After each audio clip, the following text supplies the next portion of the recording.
Kalinga, ಧ್ರುವವಾಯು, ಪ್ರಜ್ಞಾನಯನ್ and Lakshman ಮೀಸಲ ಮುಖ್ಯ ಪಾತ್ರದಲ್ಲಿ ಕಾಣಿಸ್ಕೊಂಡಿದ್ದಾರೆ.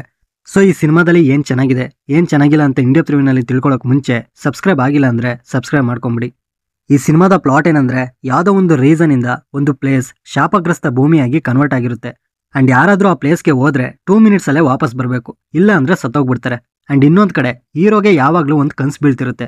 So ಆ ಕನ್ಸಿಗೂ ಆ ಶಾಪಗ್ರಸ್ತ ಭೂಮಿಗೂ ಹೀರೋಗೂ ಏನಾದ್ರೂ ಕನೆಕ್ಷನ್ ಇದೆಯಾ ಇಲ್ವಾ, ಆ ಭೂಮಿ ಶಾಪಗ್ರಸ್ತ ಆಗಿದ್ದ ಹೇಗೆ, ಅಲ್ಲಿರೋ ಮಿಸ್ಟರಿ ಏನು ಅಂತ ನೀವು ಸಿನಿಮಾ ನೋಡೇ ತಿಳ್ಕೋಬೇಕು.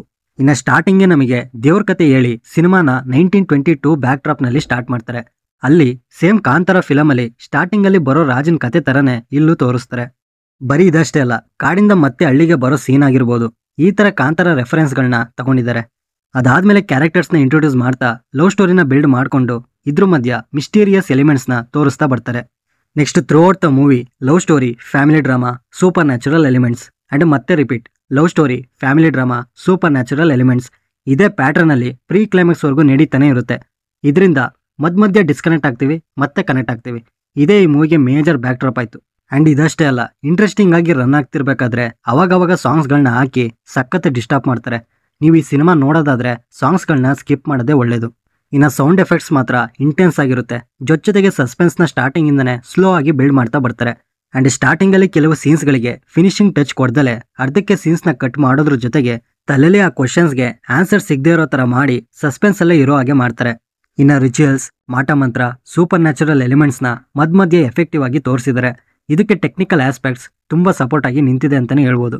ಇನ್ನ ಈ ಸಿನಿಮಾದ ಮೇಜರ್ ನೆಗೆಟಿವ್ ಪಾಯಿಂಟ್ಸ್ ಏನಂದ್ರೆ ಈ ಫ್ಯಾಮಿಲಿ ಡ್ರಾಮಾ ಅಂಡ್ ಲವ್ ಸ್ಟೋರಿನ ಕಮ್ಮಿ ಮಾಡಿದಿದ್ರೆ ಸಿನಿಮಾ ಇನ್ನೂ ಎಂಗೇಜಿಂಗ್ ಆಗಿ ಇರ್ತಿತ್ತು. ಅಂಡ್ ಆಕ್ಷನ್ ಕೋರಿಯೋಗ್ರಫಿ ಒಂದು ಚೂರು ಚೆನ್ನಾಗಿರ್ಲಿಲ್ಲ, ಬಟ್ ಅದಕ್ಕೆ BGM ಹಾಕಿರೋದ್ರಿಂದ ಒಂದು ಮಟ್ಟಿಗೆ ಮ್ಯಾನೇಜ್ ಆಯ್ತು. ಇನ್ನ ಪ್ರೊಟಾಗನಿಸ್ಟ್ ಅಂಡ್ ಆಂಟಗೋನಿಸ್ಟ್ ಮಧ್ಯೆ ಕ್ರಿಯೇಟ್ ಆಗೋ ಕಾನ್ಫ್ಲಿಕ್ಟ್ ಪಾಯಿಂಟ್ ಸ್ಟ್ರಾಂಗ್ ಆಗಿ ಇರಲಿಲ್ಲ, ಅದನ್ನ ಬೆಟರ್ ಆಗಿ ಮಾಡ್ಕೊಬೋದಿತ್ತು. ಇದು ಬಿಟ್ರೆ ಬೇರೆ ಏನೂ ನೆಗೆಟಿವ್ ಇರಲಿಲ್ಲ. ಇವರು ತಗೊಂಡಿರೋ ಕಾನ್ಸೆಪ್ಟ್ ಏನೋ ಸಕ್ಕತ್ತಾಗಿದೆ, ಬಟ್ ಅದನ್ನ ಗ್ರಿಪ್ಪಿಂಗ್ ಸ್ಕ್ರೀನ್ ಪ್ಲೇ ಮೂಲಕ ಎಕ್ಸಿಕ್ಯೂಟ್ ಮಾಡೋದ್ರಲ್ಲಿ ಚೂರು ಎಡವಿದ್ದಾರೆ. ಇನ್ನ last pre climax to climax portion ಮಾತ್ರ ವೆರಿ ಇಂಟ್ರೆಸ್ಟಿಂಗ್ ಆಗಿತ್ತು. ಜೊತೆಗೆ ಅಡ್ವೆಂಚರಸ್ ಮೋಡ್ಗೆ ಕರ್ಕೊಂಡು ಹೋಗ್ಬಿಡ್ತಾರೆ. ಸೊ ಈ ಪೋರ್ಷನ್ ನೋಡಿದಾಗ ಪೂರ್ತಿ ಸಿನಿಮಾ ನೋಡಿದ್ಕೋ ಒಂದೊಳ್ಳೆ ಸ್ಯಾಟಿಸ್ಫ್ಯಾಕ್ಷನ್ ನ ಕೊಡ್ತು. ಇನ್ನ ಫಸ್ಟ್ ಹಾಫ್ ಅಲ್ಲಿ ಇದ್ದ ಕೆಲವು ಕ್ವಶನ್ಸ್ ಗಳಿಗೆ ಈ ಲಾಸ್ಟ್ 30 ಮಿನಿಟ್ಸ್ ಅಲ್ಲಿ ಆನ್ಸರ್ ಸಿಗ್ತಾ ಹೋಗುತ್ತೆ. ನೆಕ್ಸ್ಟ್ ಪರ್ಫಾರ್ಮೆನ್ಸಸ್ ವಿಷಯಕ್ಕೆ ಬರೋದಾದ್ರೆ ಹೀರೋ ಕ್ಯಾರೆಕ್ಟರ್ ಮಾಡಿರೋ ಧ್ರುವವಾಯು ಅವರ ಪರ್ಫಾರ್ಮೆನ್ಸ್ ಏನೋ ಡೀಸೆಂಟ್ ಆಗಿದೆ, ಬಟ್ ಆ ರೋಲಿಗೆ ಅವರು ಅಷ್ಟು ಸೂಟ್ ಆಗಲಿಲ್ಲ.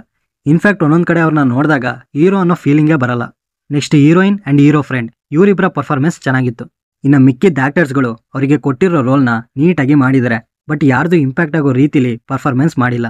ಅಂಡ್ ಈ ಟೆಕ್ನಿಕಲ್ ವಿಷಯಕ್ಕೆ ಬರೋದಾದ್ರೆ cinematography and visuals full rich ಆಗಿದೆ. ಫ್ರೇಮ್ಸ್ ಕ್ವಾಲಿಟಿ ಮಾತ್ರ ಟಾಪ್ ನಾಚ್.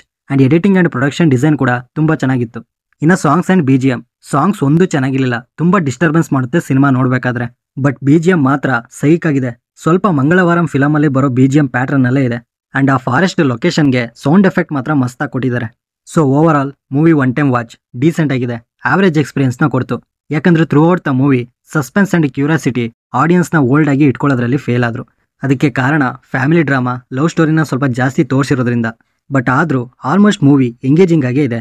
ಈ rural drama, horror, folklore, mystery, supernatural elements ಇರುವಂತ ಸಿನಿಮಾ ಇಷ್ಟಪಡೋರಿಗೆ ಈ ಮೂವಿ ಇಷ್ಟ ಆಗೋದ್ರಲ್ಲಿ ಡೌಟೇ ಇಲ್ಲ. ಬಟ್ ಬೇರೆ ಜಾನರ್ ಇಷ್ಟಪಡೋ ಆಡಿಯನ್ಸ್ಗಳಿಗೆ ಒಂದೊಳ್ಳೆ ಡೀಸೆಂಟ್ ವಾಚ್ ಆಗುತ್ತೆ.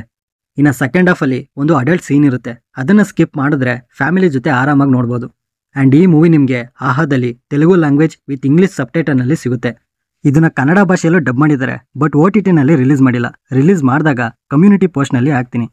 ಈ ಸಿನಿಮಾಗೆ ನಾನು ಕೊಡೋ ರೇಟಿಂಗ್ 10ಗೆ 7.5. ಆಲ್ರೆಡಿ ನೀವೇನಾದ್ರೂ ಈ ಸಿನಿಮಾನ ನೋಡಿದ್ರೆ ನಿಮಗೆ ಯಾವ ರೀತಿ ಎಕ್ಸ್ಪೀರಿಯನ್ಸ್ ಕೊಡ್ತು ಅನ್ನೋದನ್ನ ಕಮೆಂಟ್ ಬಾಕ್ಸಲ್ಲಿ ತಿಳಿಸಿ.